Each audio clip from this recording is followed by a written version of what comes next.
Hi friends, Karna ಸೀರಿಯಲ್ನಲ್ಲಿ ನಿಧಿ ರಮೇಶನ್ ಹತ್ರ ಬಂದು ಮಾವ ನಿಮ್ ಕೈ ಕೊಡಿ ಬಿ ಚೆಕ್ ಮಾಡ್ತೀನಿ ಅಂದಾಗ ನನ್ಗೇನೂ ಆಗಿಲ್ಲ, ನಿನ್ ಕೆಲ್ಸ ನೋಡ್ಕೋ ಅಂತಾನೆ ರಮೇಶ. ನಿಮ್ಗೇನೂ ಆಗಿಲ್ಲ ನಿಜ, ಆದ್ರೆ ಏನೂ ಆಗ್ಬಾರ್ದಲ್ವಾ? ಆರೋಗ್ಯದ ವಿಚಾರ ಬಂದಾಗ ಹಾಗೆಲ್ಲ ನೆಗ್ಲೆಕ್ಟ್ ಮಾಡಬಾರ್ದು. ಅದ್ರಲ್ಲೂ 50 ಕ್ರಾಸ್ ಆದ್ಮೇಲೆ ಬಿ ಶುಗರ್ ಕರೆಕ್ಟ್ ಆಗಿದ್ಯೋ ಇಲ್ವೋ ಅಂತ ಚೆಕ್ ಮಾಡೋದು ತುಂಬಾ ಇಂಪಾರ್ಟೆಂಟ್. ಯಾವಾಗ ಏನ್ ಬೇಕಾದ್ರೂ ಆಗಬಹುದು ಮಾವ.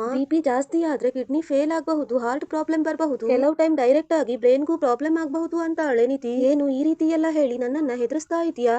ನನ್ಗೆಲ್ಲ ಗೊತ್ತಿದೆ, ಹೋಗ್ಲಿ ಚೆಕ್ ಮಾಡು ಅಂತಾನೆ ರಮೇಶ. ನಿಧಿ ಬಿಪಿನ ಚೆಕ್ ಮಾಡಿ, ಮಾವ ಏನಿದು ಸಿಕ್ಕಾಪಟ್ಟೆ ಬಿಪಿ ಇದೆ, ಇಷ್ಟೆಲ್ಲ ಬಿಪಿ ಇಟ್ಕೊಂಡಿದ್ದೀರಲ್ಲ ನೀವು ಅಂತ ಹೇಳಿ, ಅಮ್ಮ ಇವರು ರೆಗ್ಯುಲರ್ ಟ್ಯಾಬ್ಲೆಟ್ ತೋರಿಸಿ ಅಂತ ನಿಧಿ. ಟ್ಯಾಬ್ಲೆಟ್ಸ್ ಅನ್ನ ನೋಡಿ, ಅಮ್ಮ ಮಾವಂಗೆ ಈ ಡೋಸೇಜ್ ಸಾಲ್ತಾ ಇಲ್ಲ, ನಾನು ಬೇರೆದನ್ನ ಬರ್ಕೊಡ್ತೀನಿ ಅಂತ ಹೇಳಿ, ಮಾವ ನೀವು ರೆಗ್ಯುಲರ್ ಆಗಿ ವಾಕಿಂಗು ಪ್ರಾಣಾಯಾಮ ಅಭ್ಯಾಸ ಮಾಡ್ಲೇಬೇಕು, ಒಂದ್ ನಿಮಿಷ ಇರಿ ಶುಗರ್ ಟೆಸ್ಟ್ ಮಾಡ್ತೀನಿ ಅಂತ ಹೇಳಿ. ಶುಗರ್ ಕೂಡ ತುಂಬಾ ಜಾಸ್ತಿ ಇದೆ ಮಾವ, ಇಷ್ಟು ಜಾಸ್ತಿ ಶುಗರ್ ಇಟ್ಕೊಂಡು ನೀವು ಆರಾಮಾಗಿ ಕಾಫಿ ಪಾಯಸ ಅಂತ ತಿಂತಾ ಇರ್ತೀರಲ್ಲ. ಅಮ್ಮ ಮಾವ ದಿನಕ್ಕೆ 5-6 ಸಾರಿ ಕಾಫಿ ಕುಡಿತಾರೆ, ಮೊದಲು ಅದನ್ನ ಸ್ಟಾಪ್ ಮಾಡ್ಬೇಕು. ಹಾಗೂ ಒಂದ್ ವೇಳೆ ಮಾವಂಗೆ ಕುಡಿಬೇಕು ಅಂತ ಅನ್ಸಿದ್ರೆ 1-2 ಸಾರಿ ಕೊಡಿ, ಅದು ಸ್ವಲ್ಪ ಕೊಡಿ ಅಂತ ನಿಧಿ. ನೀನು ಇದನ್ನೆಲ್ಲ ತಗೊಂಡು ಆ ಕಡೆ ಹೋಗು, ನೀನು ದೊಡ್ಡದಾಗಿ ಟ್ರೀಟ್ ಮಾಡ್ಬಿಟ್ಟಿದ್ಯಾ ಅಂತ ನೀನ್ ಹೇಳಿದ್ದನ್ನೆಲ್ಲ ಕೇಳೋದಕ್ಕೆ ನನ್ಗೇನು ಹುಚ್ಚಿಡ್ತಿಲ್ಲ. ಒಂದು ಮಾತನ್ನ ನೆನ್ಪಲ್ಲಿಟ್ಕೋ, ನೀನು ಕಾರಣ ಯಾವತ್ತಿದ್ರು ನನ್ ಪಾಲಿಗೆ ಹೊರಗಿನವ್ರೆ. ಮಾಲ್ತಿ ಹೋಗಿ ಒಂದು ಸ್ಟ್ರಾಂಗ್ ಕಾಫಿ ತಗೊಂಡ್ ಬಾ ಅಂತಾನೆ. ಮಾಲ್ತಿ ಕಾಫಿ ತರೋದಿಕ್ಕೆ ಅಂತ ಹೋಗಕ್ ನೋಡ್ದಾಗ, ಅಮ್ಮ ನೀವು ಕೂತ್ಕೊಳ್ಳಿ ನಾನ್ ತಗೊಂಡ್ ಬರ್ತೀನಿ ಅಂತ ನಿಧಿ. ಬೇಡ ನಿಧಿ, ನಿನ್ಗೆ ಬೇರೆ ತುಂಬಾ ಕೆಲ್ಸ ಇರತ್ತೆ, ನಾನ್ ತಗೊಂಡ್ ಬರ್ತೀನಿ ಅಂತ ಮಾಲ್ತಿ ಹೇಳಿದ ತಕ್ಷಣ, ನನ್ಗೆ ಯಾವ ಕೆಲ್ಸನೂ ಇಲ್ಲ ಅಮ್ಮ, ನಾನ್ ತಗೊಂಡ್ ಬರ್ತೀನಿ ಇರಿ ಅಂತ ಹೇಳಿ,